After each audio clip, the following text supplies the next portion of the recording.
अनुभवी ज्ञानाला आधुनिक तंत्रज्ञानाची जोड, तत्पर उपचारांना माया ममतेची जोड. हे आहे कोल्हापुरातील Sai Sparsh children's hospital. Doctor Venkatesh Tarkasband, doctor Vijay Gawade आणि डॉक्टर अमोल गिरवलकर यांचा प्रदीर्घ अनुभव आणि बालरोग क्षेत्रातील प्रावीण्य यामुळे साई स्पर्श हॉस्पिटल आहे 0 ते 18 वयोगटातील बालकांचं आरोग्य जपणारं विश्वासार्ह हॉस्पिटल. पण माझी इच्छा नसताना मला वडिलांची इच्छा होती की मी वकील व्हावं. थोरल्या बंधुराज आमचे राजकारण, मी वकील आणि मधले बंधुराज आमचे शेती, असं ज्याचं त्याच्याकडे विभाग वडिलांनी वाटून दिला होता. परंतु थोरल्या बंधुराजांचं अचानकच निधन झाल्यामुळे आमचं घराणे हे सामाजिक आणि राजकीय दोन्ही गोष्टीमध्ये पूर्वीपासूनच कार्यरत आहे. आज मला त्या गोष्टीचा आनंद होतो की 2 महिन्यामध्ये ही योजना आणली, गावात पाणी पाडलं. आज प्रति मिनिटाला 5000 लिटर पाणी आमच्या गावामध्ये पडतंय.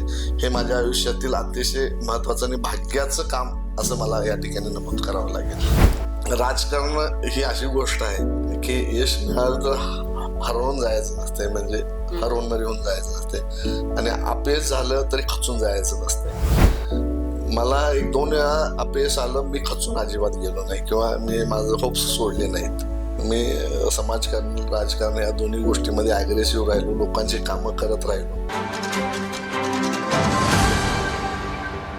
नमस्कार, माझा महाराष्ट्र न्यूजच्या माझं विजन या कार्यक्रमामध्ये आपलं स्वागत. राजकीय व प्रशासकीय कामकाजाचा मोठा अनुभव असलेले, महापूर असो किंवा कोरोना काळ, यावेळी गावातील लोकांना दिलेला मदतीचा हात आणि प्रचंड मोठ्या प्रमाणात तयार केलेलं तरुणांचं जाळं, गेली 15 वर्ष या राजकारणामध्ये उतरून आपलं स्वतःचं अस्तित्व निर्माण केलेले जिल्हा परिषद उपाध्यक्ष तानाजी पाटील आज आपल्या बरोबर आहेत. नमस्कार सर. नमस्कार. मुळशिंगी ग्रामपंचायत सदस्य ते जिल्हा परिषद उपाध्यक्ष या यशस्वी राजकीय सामाजिक यशाबद्दल काय सांगाल? खरं तर आमचं घराणे हे सामाजिक आणि राजकीय दोन्ही गोष्टीमध्ये पूर्वीपासूनच कार्यरत आहे. माझे आजोबा कैलासवासी यशवंतरावजी पाटील, माझे वडील कृष्णा देशवंत पाटील आणि माझे बंधू शिवाजीराव पाटील, ह्या तिघांनीही गावचं सरपंच पद भूषवलं. त्यानंतर मीही 15 वर्ष गावाचं सरपंच पद भूषवलं. त्यामुळं गावाच्या समस्या, गावाच्या अडचणी, गावामध्ये लोकांच्या समस्या असणाऱ्या त्या समस्यांना कशा पद्धतीनं आपण तोंड द्यायचं, हे काम गेले पिढ्यानपिढ्या आम्ही करत असल्यामुळं सामाजिक आणि राजकीय दोन्ही क्षेत्रामध्ये पूर्वीपासूनच घराणं आमचं काम करत असल्यामुळं ह्या गोष्टीत मला आवड निर्माण झाली आणि या आवडीच्या माध्यमातून माझा प्रवास ग्रामपंचायत सदस्यापासून जिल्हा परिषद उपाध्यक्षपर्यंत झाला. हे करत असताना बऱ्याच गोष्टी मला माझ्या वडिलांच्याकडून, माझ्या थोरल्या बंधूंच्याकडून शिकायला मिळाले. आमचे नेते मार्गदर्शक महादेवराव महाडिक साहेब असतील, धनंजय महाडिक साहेब, अमोल महाडिक साहेब यांच्या नेतृत्वाखाली आमच्यासारखं नेतृत्व तयार झालं आणि खालच्या तळामध्ये काम करत असताना आम्हाला या लोकांनी संधी देत आता ग्रामपंचायत सदस्य, उपसरपंच, सरपंच, छत्रपती राजाराम सहकारी साखर कारखान्याचा संचालक, त्यानंतर जिल्हा परिषद सदस्य आणि मग जिल्हा परिषद उपाध्यक्ष, या पद्धतीचं काम केल्यामुळंच मला या ठिकाणी संधी दिली नेत्याने. तर आता आपण बघतो की ज्या वेळेला आपल्याला जग कळायला लागतं त्यावेळेला एखादं स्वप्न उराशी बाळगून आपण मोठं होतं. मग तसंच तुमचं एक स्वप्न होतं की वकील बनायचं. मग वकिलांकडून डायरेक्ट तुम्ही राजकारणामध्ये, म्हणजे हा प्रवास कसा एकदमच घडला? खरं तर आमच्या घरामध्ये वडिलांच्या नंतर थोरले भाऊ राजकारणामध्ये सक्रिय होते. मी आमचा असणारा व्यवसाय आणि शेती या 2 गोष्टीकडे मी पाहत होतो.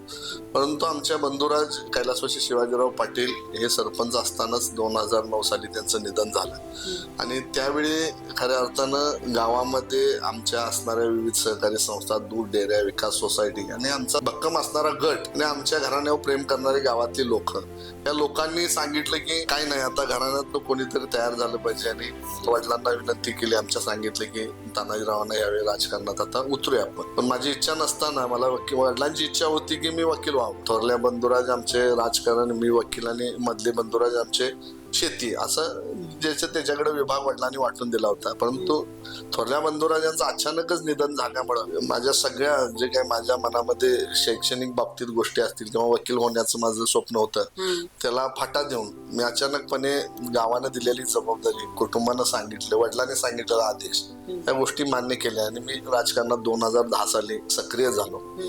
आणि 2010 साली मी सक्रिय झाल्यानंतर खऱ्या अर्थानं ग्रामपंचायतचे इलेक्शन लागले होते आणि मी माझे बंधू कैलासवासी शिवाजीराव पाटील यांच्या नावानंच पॅनेल तयार केलं, कैलासवासी शिवाजीराव कृष्णनाथ पाटील शेतकरी विकास आघाडी.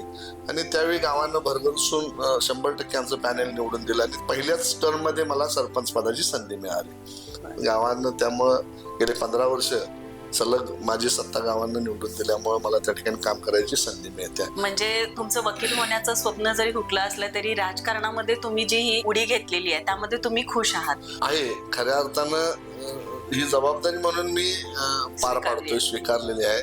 कारण घराण्याचा असलेला सामाजिक आणि राजकीय वारसा त्यात कुठेही खंड पडता कामा नये आणि गावातील लोकांचं घराण्यावर असणारं आमच्या प्रेम ह्या कुठं डायव्हर्शन ह्या गोष्टीचं होता कामा नये. म्हणून मी ही जबाबदारी माझ्या बऱ्याच गोष्टी किंवा माझे स्वप्न, माझ्या इच्छा आकांक्षा या थोड्या गोष्टींना बगल दिली आणि राजकारण हेच क्षेत्र आपलं करिअरचं क्षेत्र म्हणून त्या ठिकाणी समाजकारण राजकारणाचं डोळ्यासमोर ध्येय ठेवून काम करतोय.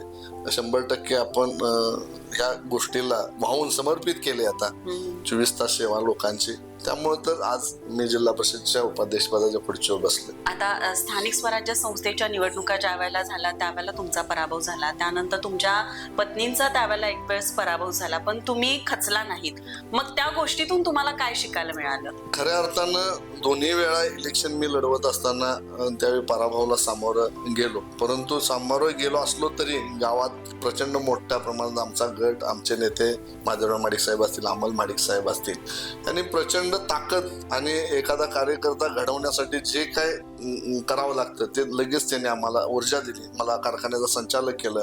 मला 5 वर्ष संजय गांधी निराधार समिती जी आहे, जे लोकांना अनुदान देतं, इंदिरा म्हणजे विधवा परितक्त्या, ज्येष्ठ नागरिकांना जे अनुदानाची योजना आहे संजय गांधी निराधार, त्या योजनेचं 5 वर्ष आमदार अमोल माडिक साहेबांनी मला अध्यक्ष केलं.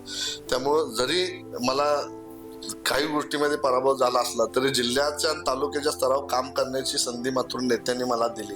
त्यामुळे मला जास्तीत जास्त काम करता आलं, म्हणून तरी मला 3ऱ्या वेळी लोकांनी स्वीकारलं. मग तुमच्या या राजकीय यशामध्ये नेमकी कोणती गोष्ट निर्णायक आहे? जी गोष्टीमध्ये निर्णायक खरी गोष्ट आहे ते माझ्या आयुष्याचा टर्निंग पॉइंट. ज्यावेळी माझ्या बंधुराज कैलासवासी शिवाजीराव पाटलांचं निधन झालं त्यावेळी माझ्या आयुष्याचा टर्निंग पॉइंट झाला. कारण मला जायचं होतं वेगळ्या क्षेत्रामध्ये आणि मी आलो दुसऱ्या क्षेत्रामध्ये, पण आलेल्या क्षेत्रातच आता आपण सर्वस्वीपणे काम करायचं, समर्पित होऊन काम करायचं ह्या उद्देशानं ह्यामध्ये आता आम्ही काम करतोय.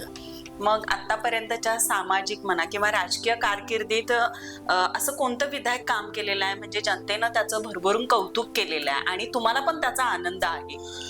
खऱ्या अर्थानं कोरोनाचा काळ हा जगावर संकट आणणारा काळ होता आणि त्या काळामध्ये 1-2 गोष्टी माझ्या हातातून चांगल्या झाल्या, म्हणजे परमेश्वराच्या कृपेने म्हणा किंवा पूर्वजांच्या आशीर्वादाने. एक गोष्ट म्हणजे आमच्या गावाच्या शेजारी 2-3 गावं आहेत, त्या गावामध्ये प्रचंड मोठा 19ला पूर आला होता आणि त्या ठिकाणी त्या गावांना शासकीय मदत पोहोचू शकत नव्हती. अशा वेळी आम्ही आमच्या गावातील तरुणांनी 2-3 गावांना त्यावेळी सगळं म्हणजे अगदी त्यांना पाण्यातून बाहेर काढणे, त्यांना 2 टाइम जेवण, नाश्ता ह्या गोष्टीचं आम्ही सहकार्य केलं. मदत म्हणता येणार नाही मला, पण एक माणुसकीच्या नात्यानं आम्ही त्या ठिकाणी लोकांच्या मदतीला धावून गेलो आणि त्या लोकांना आम्ही मदत केली.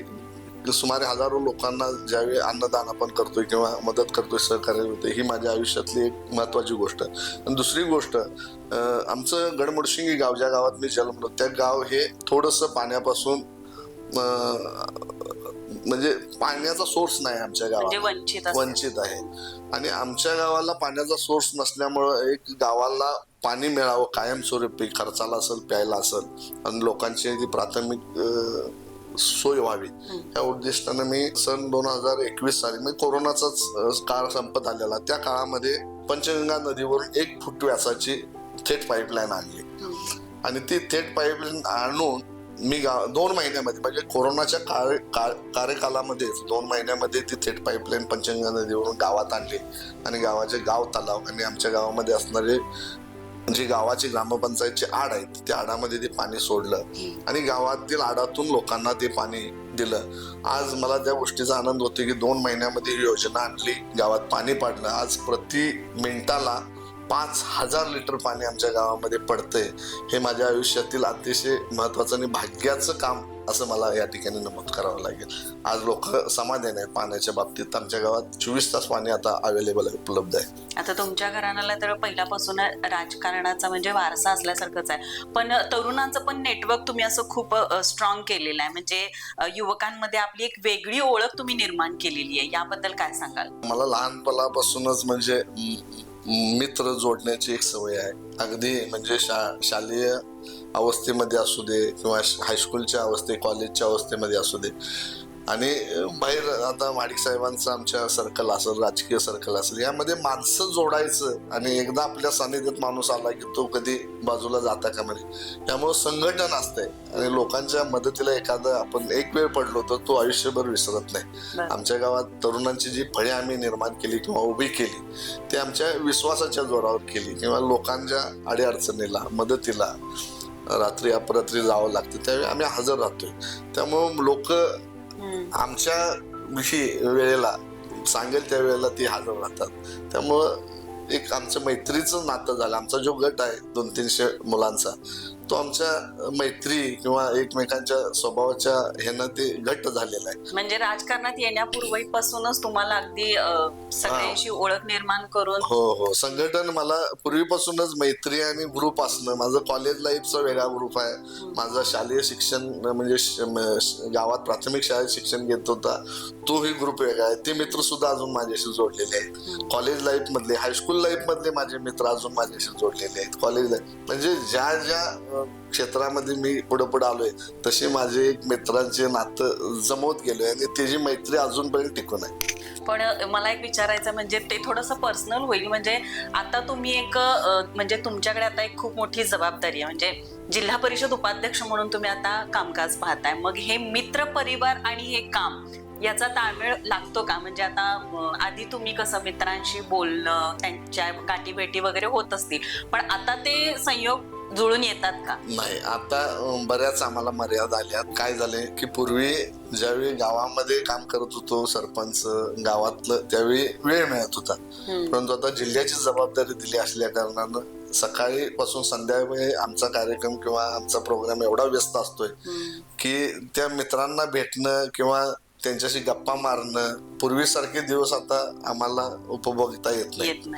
त्यामुळं आता ते लोक बी समजून घेतात की बाबा नाही, आपला मित्र असेल, आपले नेते असतील, वर गेले तर त्यांना व्याप जिल्ह्याचा वाटलाय, त्यामुळे ते पण समजून घेतात. मग गावात शनिवार रविवारी सुट्टी दिवशी पूर्ण वेळ आम्ही घालून गावातल्या लोकांच्या सोबत असतो. बरं आहे. राजकारणात आपण कशाला फार महत्व देता, म्हणजे कोणत्या गोष्टींची विशेष काळजी घेता आपण? राजकारणामध्ये आलेला व्यक्ती आहे त्या व्यक्तीला आपण त्याचं जर कोणतंही काम असेल किंवा एखादी गोष्ट आपल्याकडनं त्याला अपेक्षित असेल तर ती 100% जर आपल्याकडनं होत असेल तर आपण यस म्हणावं. आणि आता जर होणार नसेल तर करतो अशी खोटी आश्वासनं देणं हे मला जमत नाही. मी स्पष्टपणे आमचे नेते महादेवराव माडिक साहेबांनी आम्हाला एक शिकवण शिकवलेली आहे की जर होत असेल तर होय म्हणायचं, जे होत नाही त्या गोष्टीला तोंडावर नाही म्हणा, त्या माणसाला राग येत नाही. जे होतंय ते मी होतंय म्हणून सांगतोय आणि जे आपल्याला जमत नाही किंवा आपल्याकडनं होणार नाही स्पष्टपणे सांगतोय की हे काम माझ्याकडनं होणार नाही, मला माफ करा. ही माझी सरळ भूमिका आहे. त्यामुळे लोकांना त्या गोष्टी भावत्यात की बाबा काय नाही, आम्हाला ताटकळत तर ठेवलं नाही, तोंडावर सांगितलं. बरोबर. आपल्या आयुष्यामध्ये आपण बघितलं तर आपला पहिला गुरु आपले आई वडील असतात किंवा आपले शिक्षक असतात, पण असा कोणता म्हणजे तुमच्या आयुष्यामध्ये असे कोणते पहिले गुरु आहेत ज्यांना तुम्ही खूप मानता आणि त्यांच्याच पावलावर पाऊल ठेवून तुम्ही आता हे पुढं नेता आहात? मी मानतोय म्हणजे माझे बंधू कैलासवासी शिवाजीराव पाटील, ज्यांनी लहानपणापासून मला बंधू मी थोरले भाऊ घडवलं. त्यानंतर राजकीय गुरु म्हणून मी महादेवराव माडिक साहेबांना मानतो. थोरले बंधूंना मी मानतो म्हणजे त्यांना लहानपणापासून म्हणजे आमच्यावर लक्ष केंद्रित केलं, आमच्यावर संस्कार त्यांनी घडवले, आम्हाला खरं खोटं या गोष्टीची शिकवण दिली. आणि वडिलांनीही त्याच पद्धतीनं आमच्यावर तिन्ही भावंडावर त्याच पद्धतीने तिने लक्ष देऊन आम्हाला तिन्ही भावंडांना वेगवेगळ्या क्षेत्रामध्ये काम करण्याची संधी दिली. राजकारण आणि समाजकारण करत असताना तुम्ही यामध्ये यश पण बघितलेलं आहे आणि अपयश पण बघितलेलं आहे. मग याबद्दल काय सांगाल? राजकारण ही अशी गोष्ट आहे की यश मिळालं तर हरवून जायचं नसते, म्हणजे हरवून येऊन जायचं नसते, आणि अपयश झालं तरी खचून जायचं नसते. मला 1-2 वेळा अपयश आलं, मी खचून अजिबात गेलो नाही किंवा मी माझं होप्स सोडले नाहीत. मी समाजकारण राजकारण या दोन्ही गोष्टीमध्ये अग्रेसिव्ह राहिलो, लोकांची कामं करत राहिलो. म्हणून मला त्या ठिकाणी लोकांनी सांगितलं की काय नाही, पराजय झाला तरी हा माणूस आडीनडीला तोडीला पडतोय, या माणसाला आपण काही करून जिल्ह्याच्या राजकारणामध्ये काम करायला संधी दिली पाहिजे. लोकांनी स्वीकारलं. म्हणजे विजय झाला तरी आपण उत्साहित किंवा आनंदित व्हायचंच नाही की फार मोठा मी तीर मारला, हे आपण बोलायचंच नाही. परंतु आपण पराजयही पत्करायची ताकद तेवढीच पाहिजे आणि विजयही आपण साजरा करायची तेवढीच सहनशीलता आपल्याकडे पाहिजे. बरोबर आहे. विकासात्मक नेतृत्व म्हणून आज तुमची ओळख आहे, पण आता जिल्हा परिषद उपाध्यक्ष म्हणून आपलं एक विजन काय असणार आहे? जिल्हा परिषद उपाध्यक्ष झाल्यानंतर सगळ्यात पहिल्यांदा म्हणजे मला आवड ज्या क्षेत्रात आहे, ग्रामपंचायत विभागात मी पहिल्यापासून गेली 15-16 वर्ष सरपंच, उपसरपंच, ग्रामपंचायत सदस्य म्हणून काम केलं असल्या कारणानं आमचे जरी वेगवेगळे, मी आता जरी पशुसंवर्धन समितीचा सभापती असलो, कृषी समितीचा सभापती असलो, तरी ग्रामपंचायत हा एक असा विभाग आहे की त्या ठिकाणी आपण ग्राउंडवरच्या लोकांचे किंवा अगदी खालच्या लोकांच्यापर्यंत पोहोचू शकतोय, त्यांना मदत करू शकतोय, त्यांना सहकार्य करू शकतोय. त्यामुळं ग्रामपंचायत ह्या क्षेत्रामध्ये मला काम करायला निश्चितच या ठिकाणी आवडतंय. मी त्यात लक्ष केंद्रित केले आणि ग्रामपंचायत विभागामध्ये नाविन्यपूर्ण उपक्रम राबवून जेणेकरून जिल्हा परिषद आणि ग्रामपंचायतच्या माध्यमातून एक जिल्ह्यात काहीतरी वेगळं आदर्श नाविन्यपूर्ण उपक्रम राबवायच्या भविष्याच्या काळामध्ये आमच्या योजना आहेत. बरं, म्हणजे त्या योजना अजून तुम्ही मांडलेल्या नाहीयेत का? कसं आहे, मांडले, आता आमचा अर्थसंकल्प झाला, GB झाली, आणि त्या GB मध्ये बऱ्याच गोष्टी ज्या आम्हाला प्रेरित आहेत किंवा ज्या आम्हाला पुढील वर्षासाठी ज्या गोष्टींची अंमलबजावणी करायची आहे त्या गोष्टी आता आम्ही धरलेल्या आहेत. कृषी, म्हणजे मी ज्या खात्याचा सभापती आहे, कृषी खात्याचा सभापती आहे, कृषी खात्याच्या बाबतीत लोकांच्या बांधापर्यंत जाऊन लोकांना त्या ठिकाणी औषधं, खत पुरवठा, बियाणं कशा पद्धतीनं सप्लाय करता येईल हा आता आम्ही एक प्रयोग घेतलेला आहे. पशुसंवर्धनच्या बाबतीत सुद्धा जातीवंत जनावर जे पशुधन आहे आपल्या जिल्ह्यातलं, त्या जातीवंत जनावरांच्यासाठी कशा पद्धतीनं आपणाला त्यांना सेवा देता येईल, त्या पशु मालकांच्यासाठी पशुधनाला आवश्यक असणाऱ्या ज्या गोष्टी आहेत, म्हणजे प्राथमिक उपचार केंद्र असतील पशुधनासाठी, तिथं लागणारे इक्विपमेंट असतील, जेणेकरून एखाद्या दुर्गम भागामध्ये एखादं जनावर आजारी पडलं आणि त्या ठिकाणी त्याची टेस्ट करायचे, तर आपल्याला पोर्टेबल स्कॅनर मशीन असतील, पोर्टेबल एक्सरे मशीन असतील, ते जिल्हा परिषदमध्ये घ्यायचे आणि त्या दुर्गम भागात त्या वाड्या वस्तीवर जाऊन आमच्या डॉक्टरांनी जिल्हा परिषदच्या त्या ठिकाणी त्या जनावरांची देखरेख केली पाहिजे किंवा त्यांना काय झाले तपासलं पाहिजे आणि मग त्यांच्या उपचार केले पाहिजे.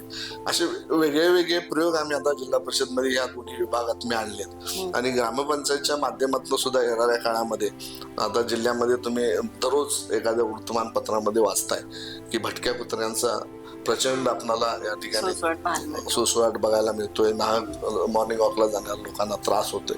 तर कुत्र्यांच्या नसबंदीचा प्रोग्राम हा ग्रामपंचायत स्तरावरनं कशा पद्धतीनं राबवायचा आणि पैदास होणारी जी काय ॲनिमल्स पॉप्युलेशन वाढायला लागले त्याच्यावर कशा पद्धतीनं निर्बंध आणता येईल किंवा ते दंश करणार नाही, लोकांच्यावर अटॅक करणार नाही, ह्या बाबतीत आपल्याला काय उपाययोजना करता येतील ह्याच्यावर आमचा अभ्यास चाललाय आणि येणाऱ्या काळात 100% ग्रामपंचायतच्या माध्यमातून प्रायोरिटीनं ग्रामपंचायत विभागाच्या माध्यमातून ह्या गोष्टी आम्ही करणार. आता हे तर तुमचं तुम्ही विजन सांगितलेलंच आहे, पण मला एक तुम्हाला विचारायचं आहे की एक जिल्हा परिषद उपाध्यक्ष म्हणून तुम्ही आतापर्यंत गडमुळशिंगी मध्ये म्हणा किंवा जवळपासच्या भागामध्ये जर तुम्ही बघितलं तर आजकाल आपण बघितलं तर तरुणांमध्ये किंवा स्त्रियांवर होणारे अत्याचार, लहान मुलींवर होणारे, म्हणजे असे जे काय आपण रोजच्या पेपरमध्ये किंवा सोशल मीडियावर जे वाचतो त्या संदर्भात तुम्ही काही करायचं नियोजन आहे का? आता महिलांच्या सुरक्षेच्या बाबतीत आणि ह्याच्या मुलींच्या सुरक्षिततेच्या बाबतीत शालेय शिक्षणामध्ये शिक्षण घेणाऱ्या मुलींच्या जिबीमध्ये विषय निर्माण झाला. येणाऱ्या काळामध्ये त्या बाबतीत सुद्धा आमच्या शाळेमध्ये प्राथमिक शाळा आमच्या जिल्हा परिषदला अटॅच असणारी आहे मुलींची शाळा. तर प्राथमिक शाळा ज्या जिल्हा परिषदला अटॅच आहे त्यामध्ये शिक्षण घेणाऱ्या ज्या मुली आहेत त्या मुलींना प्रशिक्षण द्यायचं, लाठी काठी जुडो स्वसंरक्षणाचे धडे द्यायचे. हा येणाऱ्या काळामध्ये शिक्षण विभागाच्या माध्यमातून आम्ही हा उपक्रम राबवणार आहे, जेणेकरून आजच्या मुली स्वतः निर्भय आणि खुल्या वातावरणामध्ये त्यांना फिरता यावं, वावरता यावं आणि एखाद्या गोष्टीमध्ये त्यांच्यावर अटॅक झाला तर ते स्वतःचं संरक्षण स्वतः त्यांनी करावं. या उद्देशानं प्राथमिक शिक्षणामध्येच आम्ही त्यांना धडे देण्याचा आमचा संकल्प येणाऱ्या काळामध्ये. त्यामुळे येणाऱ्या काळामध्ये ह्या गोष्टीला जर आपण अशा पद्धतीचं उपाययोजना करत पुढे गेलो तर येणाऱ्या काळामध्ये 100% की मुली रस्त्यावरनं फिरत असताना अगदी म्हणजे स्वातंत्र्य असले खुल्या वातावरणामध्ये त्या फिरतील. ज्यावेळी त्यांना सेल्फ डिफेन्स आपण प्रशिक्षण देईन त्यावेळी हा निश्चितपणे आमचा उपक्रम असणार आहे. तरुणांमध्ये जर आपण बघितलं तर नशामुक्ती वगैरे जास्त झालेला आहे, म्हणजे गांजा वगैरे असं हे झालेलं आहे. मग यावर निर्बंध आणण्यासाठी तुम्ही काय प्रयत्न करणार का? तर वाढत्या शहरीकरणाच्या शहरालगतची जी गावं आहेत त्या गावांच्या मध्ये 100% आता मुलांचं प्रमाण जे आहे ते गांजासारखे व्यसन असेल किंवा अंमली पदार्थांचं व्यसन असेल याचं प्रमाण वाढलंय हे आपण स्वीकारलंच पाहिजे. आणि ह्या व्यसनाधीन झालेल्या मुलांच्या कडूनच आता या ठिकाणी ज्या घटना घडायला लागल्यात, मग महिलांच्यावरचे अत्याचार असतील किंवा खुल्या रस्त्यावरची भांडणं, मर्डर्स असतील, हे या नशेमध्ये असलेल्या लोकांच्या मुळे घडायला लागल्यात. येणाऱ्या काळामध्ये ह्या गोष्टींचं 100% आपण जिल्हा परिषदच्या माध्यमातून प्रबोधनाचा कार्यक्रम घेऊन नशामुक्त कोल्हापूर करण्यासाठी हा अजेंडा आहेच गृह खात्याचा.